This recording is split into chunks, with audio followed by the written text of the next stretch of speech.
What is up everyone, and welcome to some more F1 24 driver career mode, and we are here for round number 11 of our Formula 2 season, and it is time for the Belgian Grand Prix. I've been pretty excited for this one, especially coming off the back of our last race out in Hungary. If you watched that video, you will remember that it was not a particularly good weekend for us whatsoever. We qualified plumb last. We managed to make up a few positions on the opening lap in both races, but we couldn't stay there. We couldn't retain the position, and we finished P22 in both the sprint and the feature. We have understandably dropped the difficulty a little bit here today, but it hasn't made that much of a difference. We are still down in P22 at the end of practice here in Belgium, but you know, there is time for qualifying and the races before I immediately jump to the conclusion that we are still on far too high a difficulty. Just in case you're wondering, it's 100 now. It was 102 in Hungary, but I've dropped it down a couple points. This was the difficulty we were on when we won back-to-back races in Silverstone, so I'm hoping that it should be okay here at a track that historically has been a pretty decent track for me, and to be honest with you, it's probably the track I've driven most so far on this year's game. I would say it was a ranked race. They had a lot of races to do on this track in F1 World as well last week, so yeah, it was just something I ended up playing a fair amount over the course of the previous week, but we will see what we can do here as we're currently in qualifying, and we have to do what we can to try and bag the highest possible grid slot that we can get, preferably into the top 10 at least. It's P4 initially with a 1:59.8. However, you can see the cars that are ahead of me. Cordial is all the way up in P2, so you would imagine that this is not going to be my final qualifying position, and indeed you can see that we are all the way down in P16 now as we get onto our second flying lap. The good news is that I did manage to improve by quite a lot. I was a little bit taken aback by this because, you know, I would have expected the tyre wear to be quite high around here. I wouldn't have expected the softs to be good to improve on a second flying lap around this circuit, but they actually have managed to find quite a bit of improvement. Looks like we're going to be improving by, you know, nearly 0.4 of a second here as we come on the run to the line. It's a 1:59.4, and that is going to be good enough to put us in P9. So we did just about break into the top 10. Still not fantastic, but definitely a position from which we can fight. It's time to leave for now, but we'll be back tomorrow when the feature race gets itself underway. So it's Enzo Fittipaldi bagging the 2 points for pole position, followed by Deruvela, Pourchaire, Martins, Doohan and Verschoor. That's the top 6 there. I particularly you know, draw attention to Martins and Verschoor. They're two drivers who are kind of locked in that championship fight. Miney and Iwasa, with poor qualifying, they'll be starting outside the top 10. But, you know, for us, we'll be starting from second in the sprint. We'll see if we can get a good result as we get into that race. So it's all about speed in today's sprint race then. Not very many laps and no chance to get ahead on strategy. Who here today has the raw skill to take them to the top?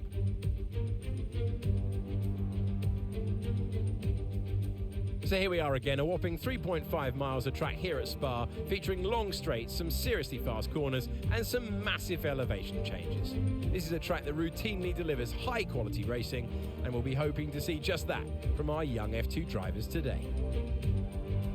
It's Formula 2, it is the sprint race. I'm Alex Jakes, Alex Brundle is alongside me. Now Alex, there's no mandatory stop in the rules, but this is Formula 2. Anything could happen. We have seen stops before at the end of the sprint race, jumping onto that softer compounded tyre and having at it for the final few laps of the race. Indeed, we've seen sprint races won like that, so anything could happen out there. Don't send the pit crew home just yet. Well, it appears that my race engineer Mark has absolutely nothing to say on this occasion, so we will be going onto a set of medium compound tyres. The softs can't even do a full race around here. Supposedly they're able to do 8 laps, although my tyre wear factor in the practice program was 0.84, so I reckon we would just about be able to make a set of softs last around the circuit if we wanted to, but of course we want to be able to use those softs for the race tomorrow, the feature race, where we'll have to do a mandatory pit stop. So yeah, a big weekend potentially for us. We could grab some big points and probably make our lead insurmountable in the championship and set us up nicely to do what Felipe Drugovich did a couple of years ago and win the Formula 2 championship with still a couple of rounds left to go. But let's not think about that too much at the moment. We'll see what we can do as the lights come on. And the lights go out, and we've had a good getaway there compared to Isaac Hadjar immediately up into P1. with absolutely no hesitation here. Isaac Hajar slow off the line, and we have made our way. I guess you could say he left the door ajar for us, and that's the last time I'm ever going to make a joke like that, so you're welcome. I apologise to everybody who just instinctively clicked the unsubscribe button. Let's move on, shall we, and make our way through the sprint race here in Belgium from the lead of the race, no less. But you would imagine that Isaac Hajar is going to try and start to come back at us, and indeed he seems to have a significant amount of overspeed here on the run down the Kemmel Straight, and he's actually going to go for the move straight away into the chicane here. We're going to try and hold him off around the outside if we can, as we switch to the replay camera here, and you can see from the angles that we're showing that we are going to go wheel to wheel through the next few corners. But eventually, I think on the run down to this next hairpin, Isaac Hajar is just about going to get himself into a position where he's far enough ahead to cover me off. So Hajar does make his way back into the lead of the sprint race here in Belgium. I thought for a while that we would be able to lead this at least for a lap or two, but unfortunately it was only for a matter of corners that we were able to keep the Frenchman in the high-tech car behind. But who knows, maybe we'll be able to stay with him, and maybe we'll be able to fight with him. We historically weren't able to do that so much in Hungary. If you remember that race, you will remember that it was very difficult from a kind of maintaining the gap in front perspective. I was just falling further and further behind the cars in front, so it would be nice today in Belgium if we can actually try and stay with the cars in front. But right now it just seems like Hajar is getting further and further away from us. He's already broken that 1 second gap almost, but it is actually starting to come down a little bit now as we exit that corner and make our way up to Blanchimont. We will see how close we can get to Hajar as we come on the run to the bus stop chicane. We've actually closed him down by a number of tenths of a second, almost 4/10 of a second here as we get into the bus stop chicane, and that is giving me reason to be a little bit more enthusiastic about things. If we can do that consistently over the course of this race weekend, then we could actually be in for a pretty decent race, because that is a place right before the DRS zones on this track. As we make a bit of contact there with Hajar into turn 1, just braked a little bit too late. Fortunately no damage, and now we'll make our way onto lap number 4, and you can see indeed we have managed to stay with him. So what I predicted would happen has happened, where my run in the final sector has enabled me to kind of stay with the cars in order to get that DRS on them. And now we're going to see if we can look for a move on Isaac Hajar here on lap number 4 and get ourselves back into the lead of the race. We took the lead very briefly on lap number 1, but we haven't been there since then. But now we make our way through past Hajar into the chicane, and we are up into P1. Mark is currently telling me about an objective he wants me to fulfill, to burn a particular amount of fuel before the end of the lap. We're now on lap number 5, and well, I'm not quite sure whether we're going to make that or not. I'm just going to try and push as hard as I can over the next couple of laps to ensure that we can get the best opportunity possible. And well, to my surprise, Hajar didn't look like he was going to go for a move here, but all of a sudden I find him right on my outside here, and that switches to the inside for the next corner, and he actually kind of shoves me out of the way there a little bit. Hajar saying, yeah, I want the position back. I started in P1, I intend to finish there. That's what he is saying right now, but you know, I'm going to try and do what I can to prevent that from being the case. Once again, we're going to stay with him on the run into the bus stop chicane, and we are coming up to the end of lap number 5 here, and it's not looking likely for burning the amount of fuel that they wanted us to. It's not a particularly long run to the line, and there you go. We were 0.14 kilograms over the requisite amount, but once again, you know, we were a lot closer to it than I was expecting we were going to be, given that they were setting the objective. So I was thinking to myself, okay, it's not a fantastic situation to be in, and ideally we would have a bit less fuel on board. We'd be able to be a little bit faster in a straight line compared to the cars around us. But, you know, I still cause for enthusiasm. If we can get ahead of Hajar, then obviously we will be burning a little bit more fuel, because we'll have to push that a little bit harder to counter the aerodynamic effects of the air that's kind of passing over the car. Whereas obviously if you're in the slipstream of a car in front for a long time, then you are able to go a little bit faster with a little bit less sort of energy and a little bit more power. So yeah, we're able to get ourselves back up into the lead of the race here on lap number 7. I apologise for that absolutely awful scientific explanation of what's going on here. It doesn't bode well that I am going to be a science teacher in the near future, but you know, we will worry about that when we get to it. For now, we've been set another objective here to set an average lap time of a 8.9, and here comes Isaac Hajar once again back into the lead. We're just swapping back and forth here on the Kemmel Straight right now, myself and Hajar. There is absolutely no consistency. Nobody's leading for more than a lap at a time right now because that DRS is just so powerful down the Kemmel Straight. And so you would imagine as we make our way onto lap number 8 now that we are going to be able to get back past Hajar here. Only a couple tenths of a second behind him.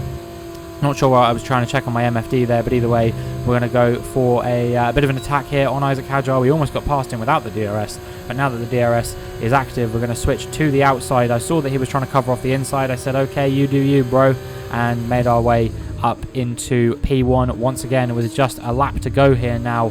And, well, this doesn't bode well, actually, because if we're swapping back and forth every lap, then you would have to imagine that the ball is now maybe in Isaac Hajar's court a little bit. So I had to try and push on as much as I can to try and put as much distance between myself and the Frenchman as I possibly could. As we make our way into lap number 9, the final lap of the race, the gap is about 7 tenths or so. We will see what the gap ends up being at the end of the Kemmel Straight here. Who will be ahead out of myself and Isaac Hajar? I'm going to try everything I can, push as hard as I possibly can. On the run-up Radion, we actually managed to gap him by a couple of tenths or so. He was pretty slow through there, but now, of course, he's going to have that DRS. So who is going to be leading at the end of this corner? The gap is closing and closing and closing from Hajar right now. It closes to less than 2 tenths, less than 1 tenth, but in the end, he just can't quite make the move. He just couldn't quite commit to the move, and he ended up having to hold on to that P2 position there.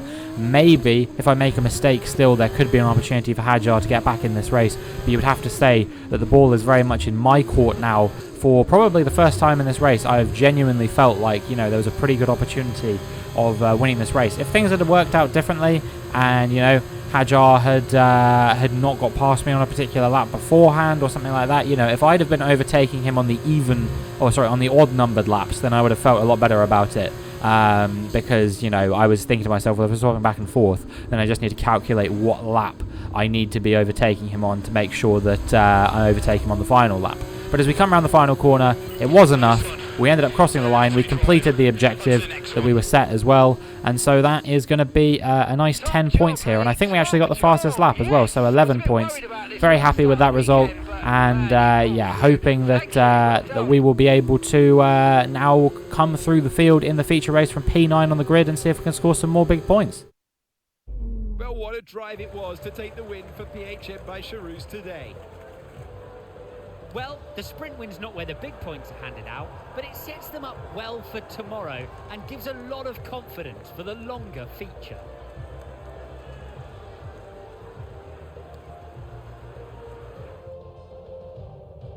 Welcome then to the podium, our top 3 drivers. What a great effort from them today in a very difficult race.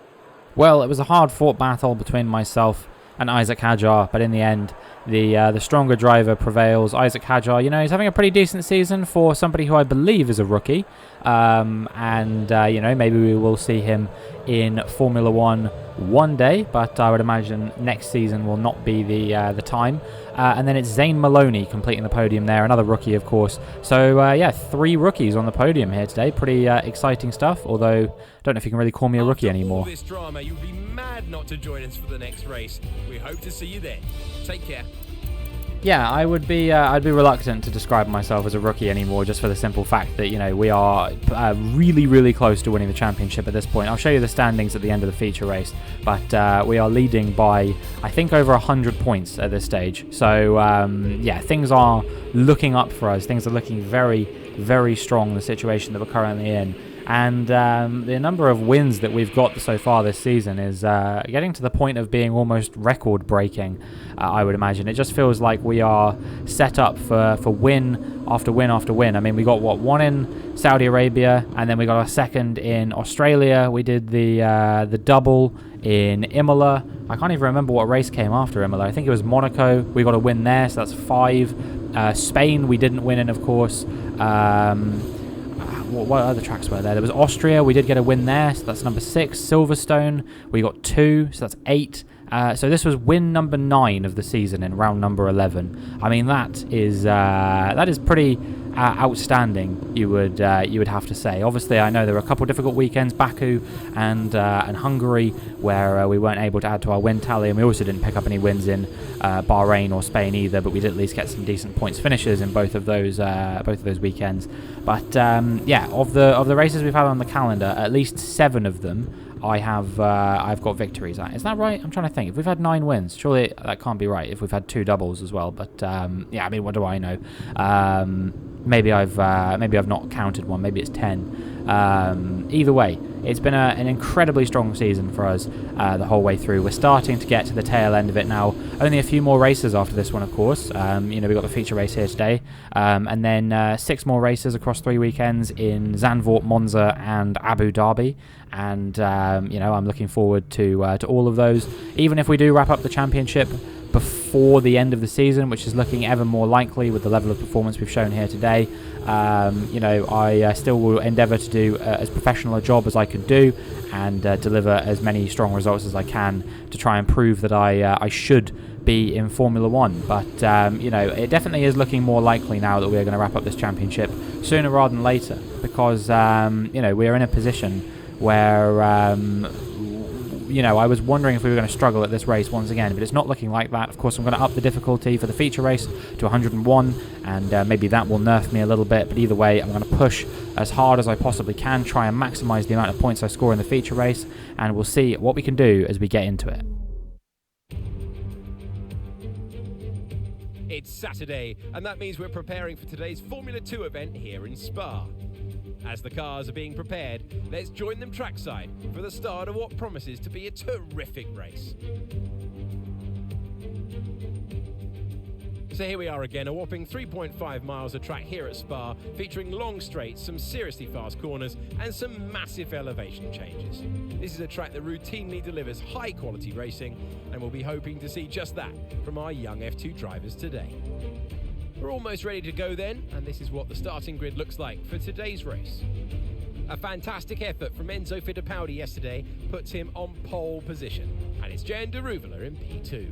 Looking down the rest of the grid, we have POURCHAIRE, Martins, Jack Doohan and Verschoor, Vesti, Maloney, Robinson, Isaac Hadjar, Hauger, Leclerc, Ollie Behrman, Clermont Novalak, Cordial, Miney, Correa, Brad Benavides, Iwasa, Crawford, Boschon, and Roman Stanek completes the grid. And now it's time to head down to the track.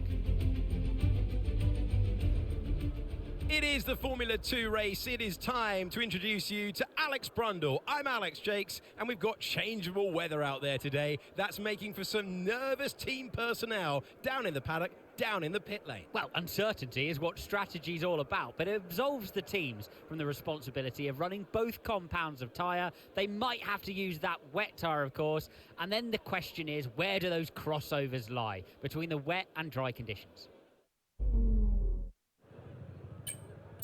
Well, things are incredibly tight in the field today. You have to remember that this is a 2-minute lap, and qualifying, all the times were separated by only a second. I think Stanek was 1.008 off of that pole lap from, I don't even know who's on pole today. Is it POURCHAIRE? I can't remember. No, I think he's in P3. So, yeah, it's Fittipaldi, isn't it? Of course, yes, I remember now. Yeah, Fittipaldi was 1.008 ahead of Roman Stanek. Across a 2-minute lap, that is very, very close. I know it's a spec series, but still, you know, I think that being in the pack here today was not an easy task to do at all in qualifying. So I am pretty optimistic that even though we're starting all the way down in P9, we were only 3/10 off the fastest driver here today, less than 3/10 in fact, in qualifying. So yeah, I think that we should be able to get hopefully a good result here, and we will see what we can do as the lights come on and the lights go out. And once again, we've had a really good start here. We're already ahead of both Maloney and Vesti, and I think we're going to try and put some pressure up the inside of Jack Doohan here, and maybe go for a move on Richard Verschoor as well. Left that one maybe a little bit late, a little bit of contact into the side of the VAR driver there, but I think we may have just been able to get ahead of him here by the looks of things. We didn't get a warning for it, so I think they were kind of saying it was fair game. Maybe You know, Vachour kind of turned into me a little bit. I don't think he got any damage. I certainly didn't get any damage. So yeah, we've managed to make our way up past the Dutch driver in the Dutch team, and now hopefully we'll be able to close down the drivers in front. Victor Martins, of course, one of my closest rivals in the championship. Certainly the driver at this stage of the season who is probably looking the strongest of the drivers who I would say are still sort of mathematically in this fight. You know, Iwasa obviously having a bit of a difficult weekend. He's having a difficult run of form generally. Miney in the last couple of races has sort of tailed off a little bit. Yes, Vachour is right up here, but he's kind of always been sort of a bit of a fringe figure. He's never really looked like he was in the competition. He's kind of just been incredibly consistent and kept himself in the fight. But you know, I think if push came to shove, I couldn't see Richard Vachour suddenly going on a tear, winning a load of races and stopping my championship chances. So I would say that realistically Victor Martins is probably my biggest threat in the championship still. So if we can get ahead of him right now, then I think that we could be able to wrap up the championship very, very soon if we can beat him in this race today. But there's still a few drivers, you know, Daruvula leading the race that we'll have to get through, and then the other podium drivers at the moment of POURCHAIRE and Fittipaldi. It'll be interesting to see who can prevail in that fight. Obviously Enzo Fittipaldi maybe not been quite as strong this season as the other drivers. POURCHAIRE and Daruvula are kind of in that sort of upper midfield fight, I would say, in terms of you know, average performance this season. So yeah, it'll be really, really interesting to see how the championship shapes out with you know, all of these really strong drivers. You know, Doohan is in the mix here today.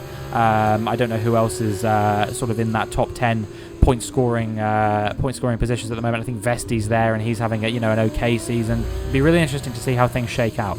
But you know, obviously right now I'm focused on this race alone. The target, as always, is to try and move my way through the field as much as I possibly can, as ahead of as many cars as I possibly can, and maybe one of those cars could be Victor Martins in that ART with the Alpine livery. We're going to try and dive up the inside of the French driver here and try and get our way up into P4 if we can. But Martins holds steady around the outside. He says no thank you, and we're going to have to stay in P5 for the time being. We're going to have the DRS on him now. Unfortunately, even though we held him up a little bit, we didn't hold him up quite enough to be able to get him out of Fittipaldi's DRS range. And so we're going to have to be battling with Martins when he's got that DRS. In fact, we had a pretty poor run through Radion there. I think we lost a bit of time to Victor Martins, where generally I would like to gain on the cars in front. Meanwhile, POURCHAIRE and Daruvula, they're kind of holding each other up, holding Fittipaldi up as they battle tooth and nail, squabble over P1. But you know, we'll see how that fight works itself out. Now as we get onto lap 5, we'll see, do we have a better chance of getting ahead of Victor Martins? We're a lot closer to him, but he still has that DRS. I have a quick look to the inside. I decide it's not really worth it, and we're going to let Victor Martins hold on to that P4 position for now. But we're not going to be able to let him hold on to it for long, because we have a target to try and get ahead of him before lap number 8. I think that this is achievable. We'll try and do our best. But there is something that we do have to factor in. Of course, this is a soft medium race, and that means I'm actually going to be boxing on this lap number 5. We're going to be coming into the pit lane. Everybody else will be coming in on lap number 6 and 7. I think we'll be able to make a set of mediums go for 8 laps, and the undercut is just so valuable in these races. This is the strategy that has bagged me so many of the points that we've got this season. If not for the undercut, I don't think I would have got a number of the wins that I ended up getting in this season. I would be on way less points. The championship would probably be a bit more competitive, to be perfectly frank. But you know, it would be dishonest of me to know that there was a better strategy available to me, and for me to deliberately not go for it for the sake of content. You know, I've never been that kind of video creator, and I never will be. So as we come into the pit lane, we're going to be boxing onto these medium compound tyres, and yeah, going for that undercut once again. This could potentially get me up into the lead of the race, and we could all of a sudden be on for our 3rd double of the season in 11 races. That would be absolutely incredible. We had a double in Imola. That was mostly just down to that really frustrating game glitch that's going on at the moment, which is starting everybody on slick tyres in the wet.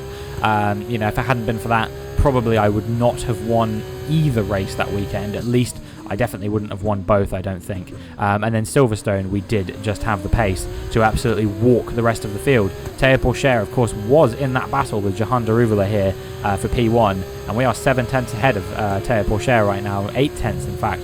So based on that evidence, you would have to suggest this is going to be me undercutting everyone, all 4 of the cars that were in front of me, and inheriting the race lead here with just 5 laps to go as we make our way onto lap number 8. Martins came in, Fittipaldi came in, Deruvula came in, everybody was in the pit lane, and we are through into P1. Pourchaire is very close behind us though, so we could have a situation once again with another Frenchman here today where we just go forwards and back and forth with Théo Pourchaire and you know, swap over with the DRS every single lap after lap.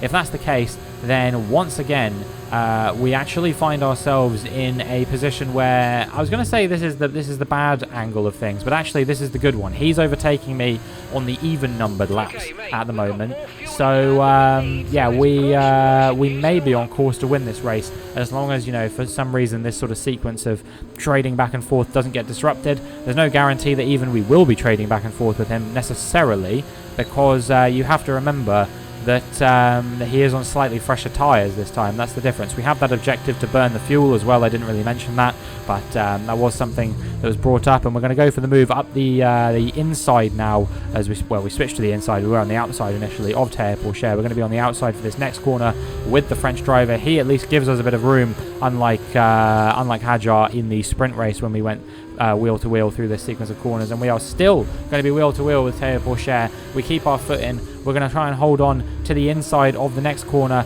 and we are still wheel to wheel with the ART. Absolutely incredible racing. Eventually, however, Théo Pourchaire does win out in this battle, and now all of a sudden, for winning this race, I am on the back foot. If I want to do the double here today, I'm going to have to try and get creative with it, and you know, we are not now in a position where we are going to be able to sort of switch back and forth with him every single lap, because he's held us off for a lap. But who knows, maybe he'll keep holding us off for more and more laps. Eventually my tyres are going to wear out at a faster rate than his because we've been on them for slightly longer. So yeah, this is a bit of a tricky situation to find ourselves in now. We obviously failed that objective, you will have seen. That was, you know, just to burn fuel. We were actually closer to it than we were in the time that we did it in the sprint race, but I don't really care about fuel right now. I care about points, and I care about my finishing position, and I care about wins, and I care about trophies. You know, if we win this race, then that will put us absolutely in the box seat for the championship, you would have to imagine. You know, I will be well over 100 points ahead with only 3 races left to go, so, or 3 weekends left to go. Obviously it's 6 races, but you know what I mean.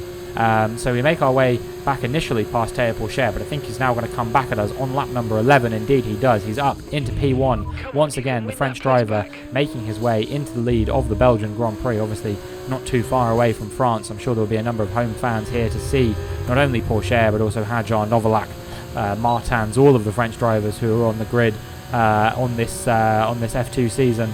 So yeah, we're going to try and go for a move on Théo Pourchaire into the lead on lap number 12, but he's actually going to fight this one back. I don't think Théo Pourchaire quite possesses the sort of racing intelligence that I do, clearly. Otherwise he would not have gone for that, because he's kept us behind him now, which means that on the final lap of the race I have an opportunity to overtake him with the DRS. This is exactly the situation I said I wanted to find myself in, where you know, either I held him behind for a lap or he held me behind for a lap at some point. We didn't swap places, and that's exactly what has happened there on lap number 12, is he held me behind. You know, he kept himself in the fight, and that has meant now on lap number 13 that we are able to make an overtake for the lead of the race, and we are up into P1 here in Belgium. Pourchaire is still in possession of the fastest lap, but I really couldn't care less, because at the end of the day, you know, 1 point is not as significant as 7 points, which means that we are going to be, if we can hold on to for just a few more corners now, one more sector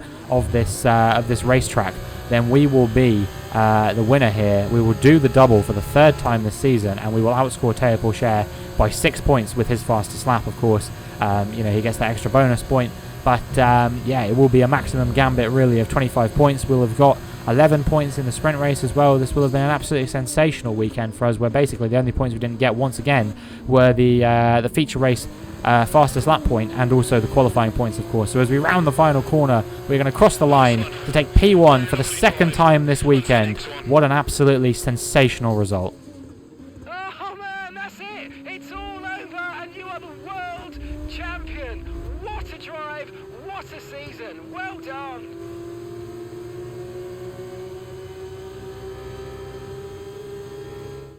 There were questions at the start of the season as to whether they could really go all the way, but there's no question anymore. What a special year it's been, and here they are, the new Formula 2 World Drivers' Champion. Here's our winner, pulling their POURCHAIRE into Parc Fermé then. What a fantastic race.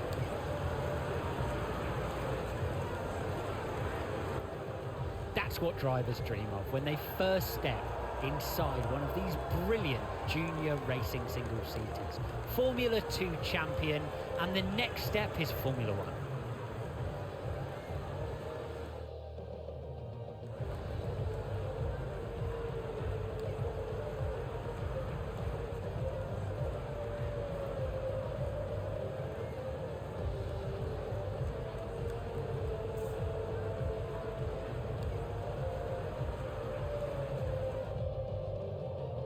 But what a weekend that has been. Please join us next time for another thrilling instalment when Formula 2 returns.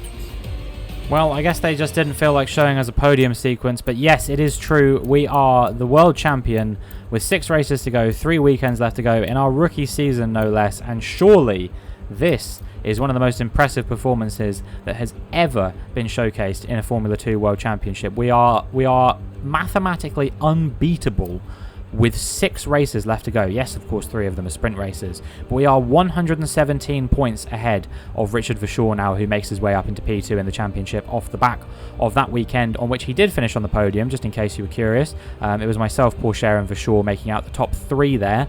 But yeah, 117 points. Here's something interesting about 117 points.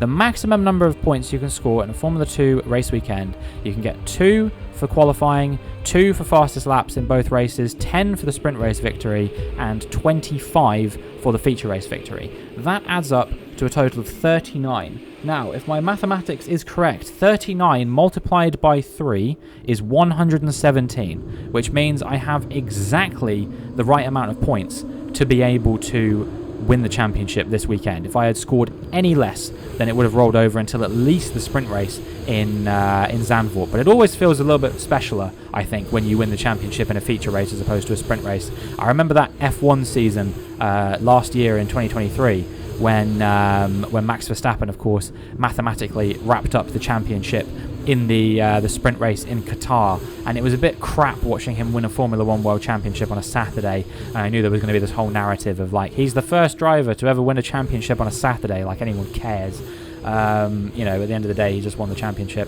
This is a bit fourth wall breaking, of course, because, you know, I've been doing this whole thing where I kind of play along with how the Formula 1 season is going in, you know, canonically in this sort of 2023 Formula 2 season. So yeah, that's a little bit of a fourth wall break, but it just reminded me of that a little bit. So yeah, I'm glad to have won it in the feature race. It's a very, very good performance from us. You know, it was a good race from us as well. Well managed, good strategy, able to maintain the pace with Théo Pourchaire despite being on those slightly older tyres. So I think you've got to be pretty happy with that kind of performance.